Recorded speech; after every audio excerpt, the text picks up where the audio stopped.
Jujutsu Kaisen Season 3 Cullen Games trailer has officially dropped, and I thought I'd go through it frame by frame and grab every single detail that you might have missed. With that being said, slight manga spoilers ahead, you've been warned. Like, I hate wasted potential. That shit crushes your spirit. It really does. It crushes your spirit.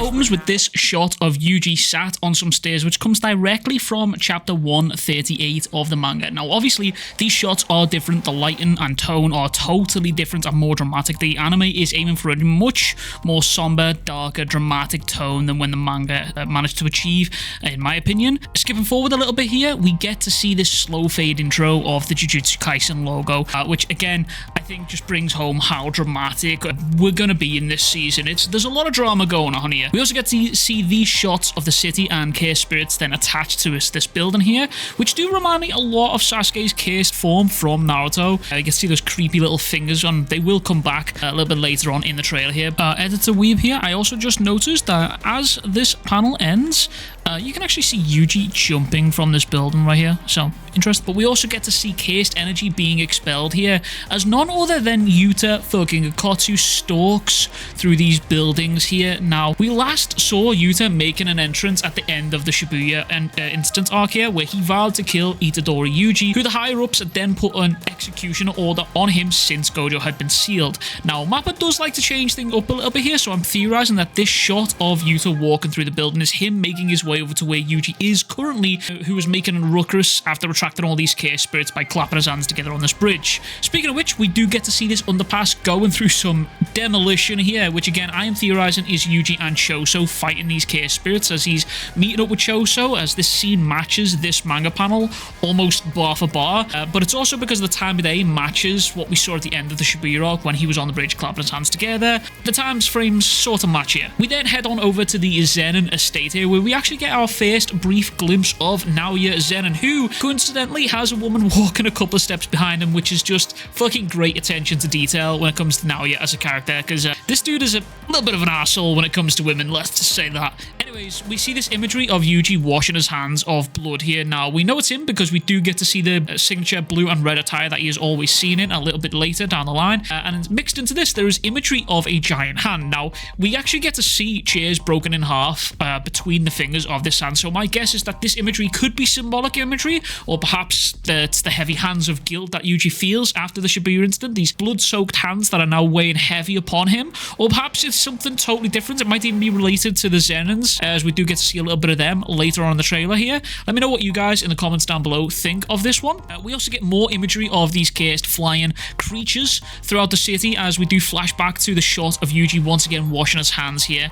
Now, I do like the fact that we are getting to see more cursed spirits here in the anime. Again, I'd like to believe that these cursed spirits are all flown towards Yuji after him making a ruckus here, as again, we do get to see him clapping his hands together just like at the end of the Shibuya arc. Now, I'm not too sure if those two shots match up. I don't know if Mappa have reused the shot or if they've reanimated it. Who fucking knows? No, Mappa, they probably made the animators reanimate that shit again. Who fucking knows anyway? This is where the trailer starts speeding up and we get this shot of Yuji meeting up with Megami for the first time after the Shibuya incident, where the two talk about Nobara and many other things here, but also here where Megami drops the iconic line, "We aren't heroes fighting for justice. We are Jujutsu sorcerers," which again really nails home the moral grey area of Jujutsu sorcerers, and that's going to be a very prevalent running theme throughout the series of the Cullen Games here. Now, this is the part of the trailer that really caught me off guard. Tengen's room, Tengen's barrier, where we get to see Maki, Yuki, Yuta, Choso, Megami, and Yuji all facing off Tengen. Now, the way this room is designed, I'm a massive fan of it.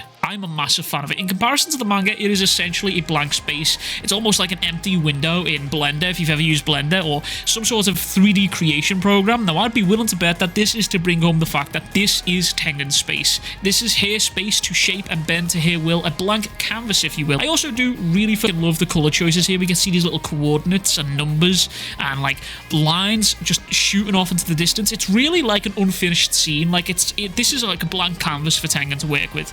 Now we get more of a conversation between Megumi, Yuji, and Yuta as Yuji clutches his chest from the aftermath of his fight with Yuta and the wound that he received there. Now we also switch back over to the Cave Spirits where we see the same ones from the building earlier that they were chilling on are now flying. And again, I do love the design of these Cave Spirits, almost like hands flying around, very uncanny, very unsettling. They remind me again of Sasuke from Naruto, but they also, now that I'm looking at it again, but they also again remind me of those hand creatures from fucking Expedition 33, if you ever played that.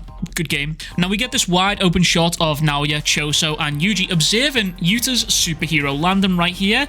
Now something I've always found really interesting is this shot is from this specific panel. Now I love how anime studios often tend to focus in on one panel on the page and expand the scene from there. And it makes me wonder, how did they choose these establishing shots here? It really does fascinate me. Anyways, we get more Yuta Akotsu badassery right here, followed by Yuji running toward Yuta, where Rika comes out to play, grabbing him from behind. I genuinely can't fucking wait to see the rest of this season. I'm so fucking excited. It gives me goosebumps. It gets my jimmies rustled just talking about it. Now we also get to see a shot of Yuta, who has apparently just landed through a Cave Spirit and is trying to stab Yuji in the head, as we can see the sword shaking ever so slightly here. Now this does match up with a later sequence of Yuji holding the sword, and this is also a completely original scene from the anime here, which means Mappa are really going all out on the fights. Just like the voice actor from Yuji said a little while back, these fights in season 3 for Jujutsu Kaisen are going to be next fucking level. Now we do also get to see Yuji descending from a high building. Now he could be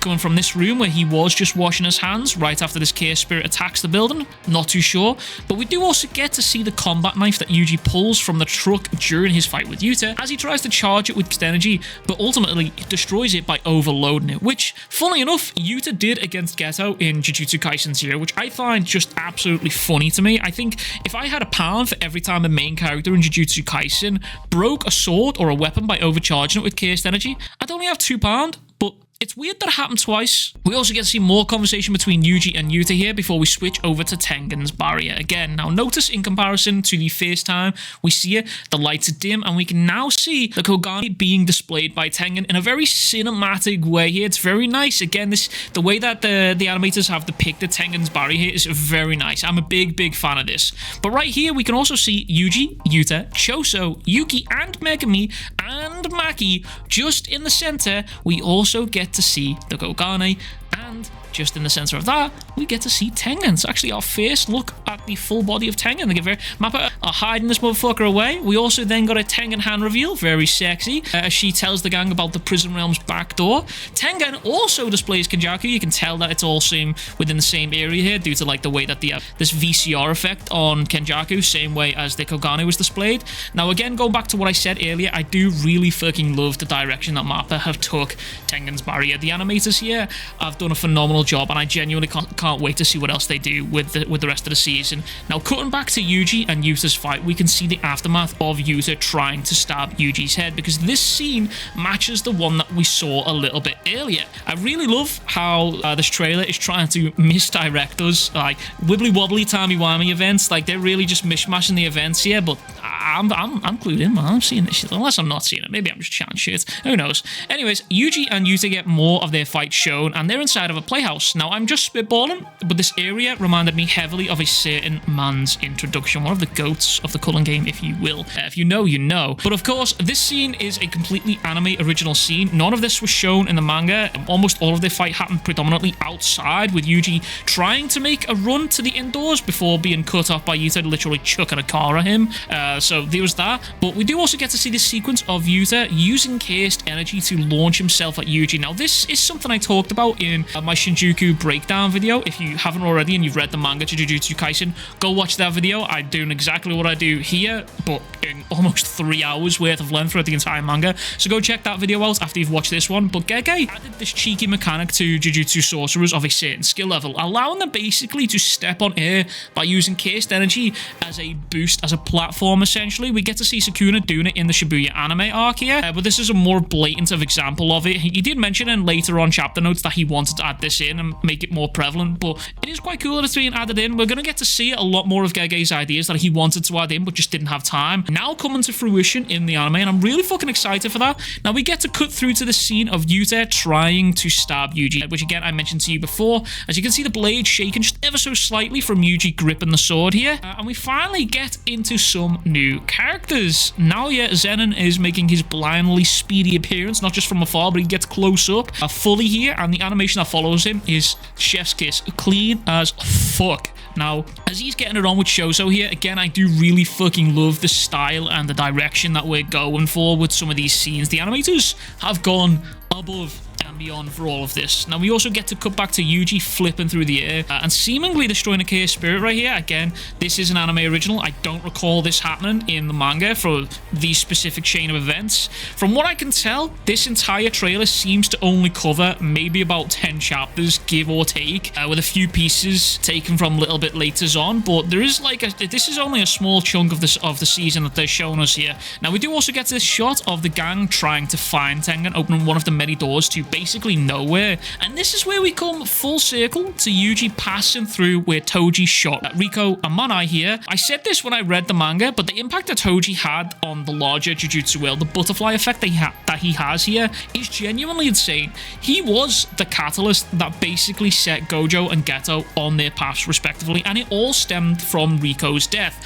While Gojo and Geto went on to have bigger impacts on the world, Riko's impact was the bloodstain left behind on the floor and on Gojo and Geto's minds that basically sent them on their paths. It is really brutal visual storytelling from Gege, and to have Yuji come through here and wonder what the fuck happened, why was the blood on the floor here, is just chef's kiss from Gege. Really, really good stuff. Anyways, speaking of Toji, we do get to cut over to Maki here, who is absolutely dismantling these Zenin clan fighters in a sequence that I am absolutely positive anime onlys are gonna fucking love. This sequence is just, it was good in the manga, and I've just got a feeling it's gonna be even better in the anime. Now, this environment does give me serious John Wick vibes, I will say. Lots of action film inspiration going on here. But again, this trailer is trying to cause some tricky tricks and confusion here, but this sequence, as we can see, Yuji is clearly above the city right here as a dark blue light covers him, and then in the next shot, we get to see this Kiss Spirit destroying this bridge. Mappa, or this trailer, is trying to convince us that Yuji was actually hit here, but no. You actually get to see an out of dodge right here. We can see him getting away from this attack. Now, following this, he is being chased by all of these Chaos Spirits, which then ties into the sequence at the beginning with the underpass and the demolition and the explosion. That's where that comes from. But we also get to see this shot of Naoya, where we get to see a red light passing through the tunnel. However, I am very inclined, this is just theory crafting, but I am very inclined to believe that this is Naoya's Chaos technique, which is about frames of animation, fully enough. He works in essentially a 24 FPS, where he forces you to move within certain frames of seconds here. Now, Mappa could go crazy on this. You could get really fucking nutty in how that works, and that's kind of what I'm envisioning here, because as the lights are going out, it's turning grey, and then we get to see Choso also using his blood manipulation in a grayscale effect. Now, finally, the trailer does close out with Yuji running across the bridge, and I'm certain that this is the sequence of the bridge that was just destroyed by this Chaos Spirit, as Yuji's getting out of dodge here. And this then leads us into a scene of Yuta with his sword being broken by Yuji, I might add, telling Rika, let's go. I am truly fucking excited for this season, and I will be breaking down every fucking episode that comes out, because again, if you've been here a long time or if you're new here, I fucking love Jujutsu Kaisen, genuinely, and I feel like I haven't been able to talk about it in a long fucking time, but it really gets me excited. Anyways, that is everything from me. If you've not already, please be sure to like and subscribe, and if you like this video, consider supporting me on Patreon to go and see all the behind the scenes for these sorts of videos, and as always, I'll catch you guys all in the next one. Much fucking love, big fucking kisses, peace.